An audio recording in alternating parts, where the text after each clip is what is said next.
débordements de hooligans qui ont donné lieu à des scènes particulièrement violentes. J'ai quand même l'impression qu'il y a une aggravation ou en tout cas une amplification du phénomène. Une collègue à moi, elle est venue en jupe, ses petites bottes, etc. Et il y a un homme très musclé qui lui met des coups de poing dans le visage d'une force incroyable. Salut à toutes et tous, je suis Christophe de Street Press. Il y a quelques semaines, on a publié en partenariat avec le journal L'Équipe une grande enquête sur les hooligans français. On est allé dans certains stades comme à Reims. En tout, on a dénombré 19 groupes de hooligans en activité pour 16 clubs différents. Ça va d'équipe de Ligue 1 à la 5e division.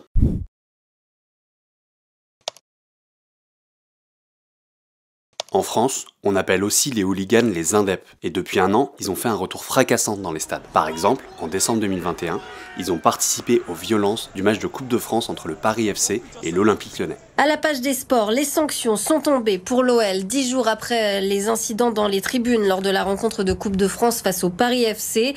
Match perdu pour les deux clubs, c'est la décision de la Fédération française de football. Avant ça, il y a également eu des hools néo-nazis lillois qui ont été présents durant les affrontements lors du match entre Lille et Lens en septembre 2021. Et en mai dernier, le groupe des Mésos Reims a attaqué des ultras à Lorient avant d'afficher une croix celtique dans le stade.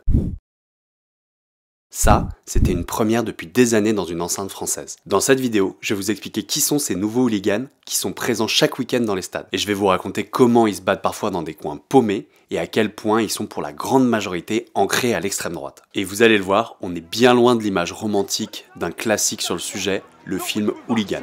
You stand your ground and fight. Fight? I don't have a fight. Just fight for someone you hate. Come on, man.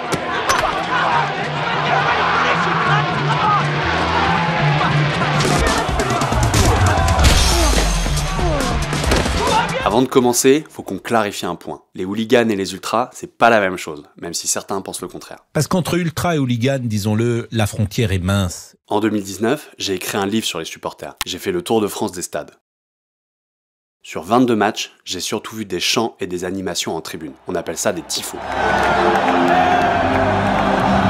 Tifo géant là dans la tribune des ultras rennais.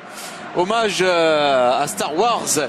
Chaque club a ses supporters les plus fervents, on les appelle des ultras. Chez eux, on va pas se mentir, la violence existe, mais elle reste épisodique. Alors que pour les hooligans, la violence ça reste l'objectif principal. D'ailleurs, écoutez ce que disait le chef des Indep lyonnais dans un reportage il y a 15 ans. Moi, le football, la violence fait partie du football.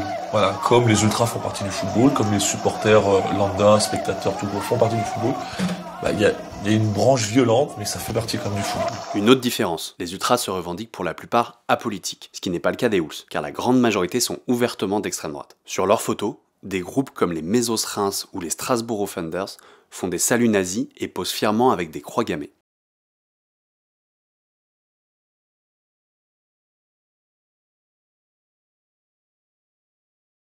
En 2020, Mediapart avait révélé une vidéo dans laquelle on voit des militants chanter « Joyeux naziversaire ». Joyeux naziversaire. Joyeux naziversaire. Parmi eux, on reconnaît Yann D, un membre des Mésos Reims, et Marc de Cacré-Valmenier, le chef des Zouaves. C'est un groupe parisien. C'est pas les seuls groupes qui revendiquent leur appartenance au mouvement néo-nazi, loin de là. Parfois, ça se fait de façon moins évidente. Un groupe comme la Mezza à Lyon affiche comme symbole une Totenkopf. C'est un symbole prisé par des unités SS durant la Seconde Guerre mondiale. Il y a aussi ceux qui utilisent le salut de Kunen. C'est une variante à 3 doigts du salut nazi, comme on peut le voir sur ces photos. Dans le documentaire d'Al Jazeera Génération 8, on découvre qu'à Lille, les membres de la LOSC Army se mêlent avec les militants de Génération Identitaire. Et le LOSC, il bouge aussi avec vous politiquement Avant, ouais, mais plus maintenant. Ah. À l'époque, tu vois, tout au début de GI, ouais, il bougeait un peu. Parce que tu vois, Aurélien en faisait partie. Ah, ok, ouais. Et du coup, c'est des amis à lui, tu vois. Mais maintenant, plus du tout, parce que au niveau de l'image médiatique, c'est juste pas recevable. Les hooligans ne font pas que se prendre en photo en faisant des signes nazis, ils se battent entre eux aussi.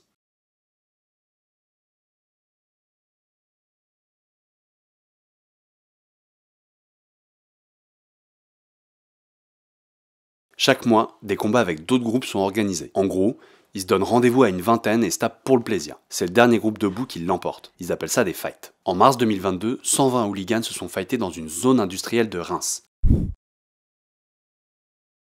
D'un côté, en noir, 70 à 80 membres de plusieurs groupes. Les Mésos Reims, la Campsite Tolosa, le Cop of Boulogne et les Zouaves Paris. Et de l'autre, en blanc, il y avait une bande de 45 Hools, des Strasbourg Thunder, des Brisac Nancy et de Rouen. Le combat a été très violent. 3 minutes de coups de ceinture et de coups de poing américains. L'un des hooligans a même été blessé par un coup de couteau. C'est le groupe rémois qui a gagné. C'était une revanche d'une autre fight organisée plusieurs mois plus tôt à Kichtet, un village alsacien. Là-bas, des Strasbourg Thunder avaient démoli des Mésos Reims, comme on le voit sur cette vidéo récupérée par Rue 89 Strasbourg.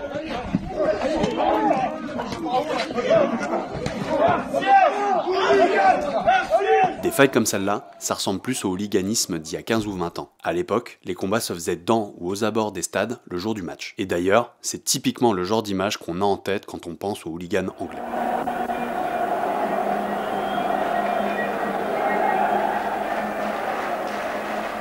Désormais, les combats en tribune ou aux abords ont presque disparu. La norme, c'est maintenant plutôt de se retrouver en forêt ou dans des zones industrielles.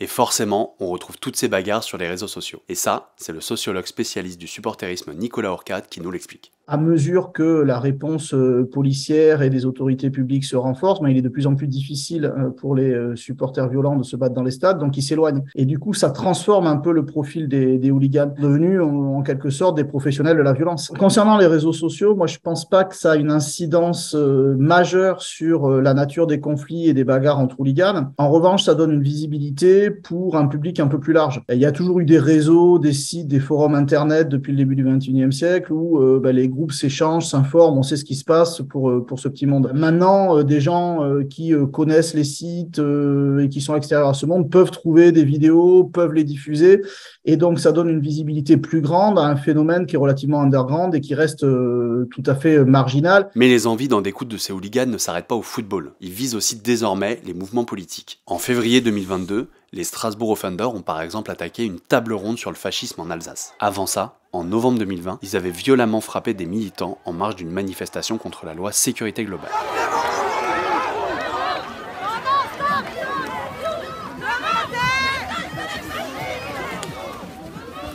Guillaume Kremp est un journaliste de Rue 89 Strasbourg. Il a justement enquêté sur les violences commises par les Offenders. C'est quelque chose qui existe depuis des années, cette rivalité et ces attaques, encore une fois, des hooligans néo-nazis à l'égard des forces de gauche, en particulier les forces antifa. Mais j'ai quand même l'impression qu'il y a une aggravation ou en tout cas une amplification du phénomène, notamment du fait d'une bagarre en pleine manifestation. Dans l'histoire de Strasbourg, il me semble que c'est du jamais vu. Ce genre d'attaque, ça arrive régulièrement. Par exemple, à Reims, les Maisons ont attaqué 8 fois un local associatif proche de la gauche radicale entre 2015 et 2018. Dans un article de Street Press de 2020, des habitués nous ont raconté comment les Mésos avaient saccagé le local et agressé les personnes présentes. Ils les avaient aussi menacés, je cite, de les buter et de cramer leur baraque.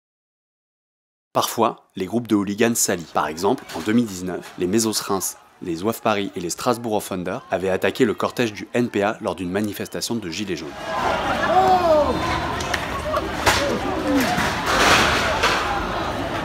Mais l'attaque qui a eu le plus d'impact médiatique est probablement celle de Villepinte. Souvenez-vous, en décembre 2021, Éric Zemmour organise son premier grand meeting de campagne au parc des expositions de Villepinte. C'est l'un des moments marquants de la campagne présidentielle. Kira Guedab et une dizaine d'autres militants de SOS Racisme parviennent à s'infiltrer et tentent une action pacifiste pour perturber le meeting. On est allé dans le meeting d'Éric Zemmour pour faire cette action pacifique en enlevant notre pull et en montrant nos t-shirts qui formaient la phrase « Non au racisme ». À ce moment-là, ils sont sévèrement attaqués par plusieurs membres des Zouaves, le groupe parisien dont je vous ai parlé un peu plus tôt. Les images avaient beaucoup tourné dans les médias et sur les réseaux à l'époque. Kira et ses amis sont vraiment victimes d'un déferlement de violence. C'est la plus violente scène qui a eu lieu en arrière-plan du discours du candidat, bataille rangée au fond de la salle entre des militants de SOS Racisme et des pro-Zemmour. L'un d'eux a asséné plusieurs coups de poing à une femme. Une collègue à moi, elle est venue en jupe, ses petites bottes, etc. Et il y a un homme très très très musclé qui lui met des coups de poing dans le visage d'une force incroyable. On les repère très très très facilement. Après ces violences, les Zouaves Paris ont été dissous par le gouvernement. Mais ça ne les empêche pas du tout de continuer à se voir pour des combats entre hooligans. Au moins la moitié des groupes hooligans qu'on a identifiés sont impliqués dans des agressions en dehors des stades et sans lien avec le football. Et pourtant, ils continuent la plupart du temps à avoir accès au stade, ce qui nous fait dire que les clubs ne se sentent finalement pas très concernés par ce problème. Pour cette enquête, on a interrogé une 50aine de clubs, et pourtant seulement 7 nous ont répondu. Guillaume Crème s'est heurté au même silence quand il a enquêté sur les Strasbourg Offenders. Moi, j'ai toujours l'impression que pour le club, c'est finalement un problème assez secondaire. Les hooligans néo-nazis de Strasbourg Offenders, la ligne du club étant que ce qui ne se passe pas à l'intérieur du stade ne les intéresse pas. Quand ils répondent, les clubs disent qu'ils ne peuvent pas faire grand-chose, car une fois que les indeps sont en dehors du stade, c'est aux autorités d'agir. Et à ce niveau-là, peu d'enquêtes ont été lancées. Par exemple, celle contre les Mésos-Reims à Lorient pour la Croix Celtique est au point mort. Et pour les fights à Strasbourg, il n'y en a souvent pas. Pour le spécialiste du supporterisme Nicolas Orcade, le hooliganisme ne dérange pas le monde du foot car finalement c'est considéré comme un problème très lointain. Aujourd'hui, les groupes de hooligans purs et durs, finalement, sont pas une préoccupation majeure pour l'ordre public et pour le monde du football, puisque c'est des bagarres qui ont lieu loin des stades, dans des lieux isolés, parfois sans public, alors que les incidents qui se produisent dans les stades ont une beaucoup plus grande visibilité, même s'ils sont beaucoup moins graves. Et finalement, les incidents entre ultras ont une plus grande visibilité parce que les incidents entre groupes ultras